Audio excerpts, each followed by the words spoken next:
It's a first world problem to have money, to have career, to have the things you need, and still be sad, still be confused. One day, hopefully, we'll all have first world problems. And then I wondered, like, what are we going to say? Are we going to say, oh, first world problems? It's like, yeah, okay, so we're all here and we're still having problems. So what are we going to do then? We live in a world where we aspire to have things and to do things and achieve goals, supposedly because the achievement of those things will result in something that we call happiness or fulfillment. You know, over here in the first world, you know, when we have the privileges of internet and, you know, contemplating our, you know, deep-seated purpose to be here on this planet, and we're not struggling, you know, with food and water and whatnot, we get these things, and then we still have questions, and we still have crises, and we still have pain and misery and suffering, and that's all very valid. One of the biggest points of pushback that I get for the content that I make is like people commenting things like, oh, first world problems, or oh, it'd be nice to have your white male problems, stuff like this. And it's pointing to something that I think we overlook, which is the fundamental relativity of challenges or problems. You can have first world problems, which I do, that's where I live, and they can still be important and matter, and that doesn't need to take away from other problems that are happening elsewhere. Because ultimately, if me not looking after my challenges and problems isn't going to help other people elsewhere with, you know, what we could consider more important challenges, like that's, you know, whatever, that's a different conversation. But it seems that there's this shame around having first world problems. Like, I recall when I was raised that, and often you would hear things like, oh, you should be grateful for that, there's people starving elsewhere. Or, oh, well, you should be happy because, you know, you have the opportunity to do this thing. And while that privilege is valid and it's, you know, it's worth noting, it's not really honoring the challenge that that person is having where they're at. Like, we need to look at where we're at and move from where we're at. There's not much benefit to ridiculing and condemning ourselves for being in a position of privilege, because ultimately it's just suppressing the emotion that we're feeling anyway. I think when we say, oh, you should just be grateful, we're kind of encouraging people to just push their feelings under the carpet. And that's not really sustainable. This shame and suppression of the way that we feel is only perpetuating it. It's only perpetuating this disconnect from our feelings, from our true self. Because when we suppress that, it comes out in a different way. Often in not such a positive way. If I'm angry and you're telling me that I shouldn't be angry, now what do I feel? Well, now I feel shame toward the anger. And so I suppress that until I find a space where it's safe to be angry. And some people never find that space. And that's why really harsh and terrible things happen, because the carpet is just so overwhelmed with stuff underneath it, and it can't hide anymore. And then it explodes.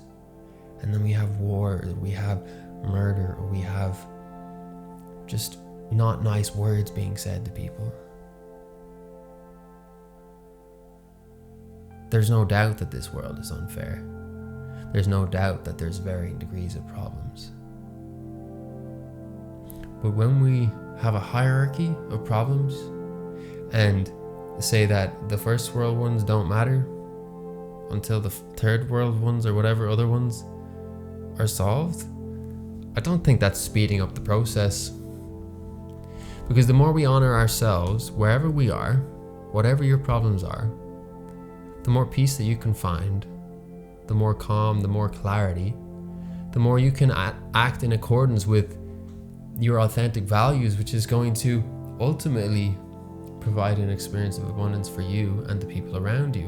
And it's through doing that, through cultivating this open, expansive nature, that we can really tune in and be of service. And being of service is what's going to solve the challenges that we have in the world. When we realize what the challenges are with a clear mind and clear heart, then we can take action that's actually going to be beneficial for the cause.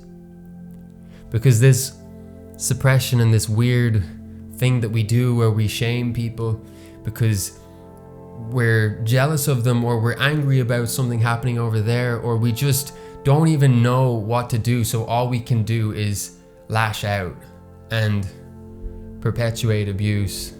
If frustration is what you feel, take that frustration and do something with it. Something constructive, something artistic, something actionable, something, just meditate even.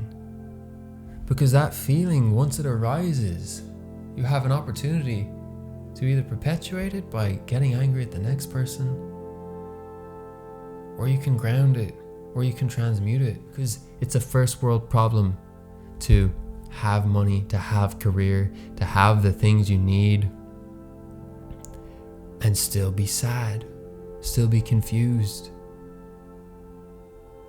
And when we go to people and we say, oh, well, there's people worse off, is that really helping the person? Maybe a little bit. You know, gratitude, it's a great practice. But some things, you can't just gratitude them away. Sometimes you need to just feel feelings. Sometimes you need to make changes. Feelings are feelings, and that doesn't really change so much from one human to the next, but the circumstances that prompt those feelings does. But ultimately, we're all having our experience, and it's all relative, and it's all deserving of attention and honor. And it's really confusing to hear people condemn and ridicule your experience. And when we shame the experience, we're not helping it. We're just causing it to perpetuate. You can be privileged and you can still be miserable. We all know that money doesn't buy happiness. And then you might say, well, it's easy for you to say, you know, you have this or you have that. And it's like, well, it's easy to say, but also it's kind of true. And the more you experience in life and the more things you achieve, the more you realize that when you achieve the thing, you're just looking for the next thing. You're perpetually looking for something until you get to the root of the challenge, which is within you. And it's not really so much to do with the external. Of course, you know, there's the challenges of poverty and lack of clean water and these things. Like, those are fundamental needs that are not met for a lot of people. And that's unfortunate. And it's also a separate issue. Suppressing your own desires and your own feelings is not, it's not benefiting that situation. I don't know what more to say, really. This is just a validating expression from my heart to yours. You're allowed to have first world problems. It doesn't make you a bad person. Take care.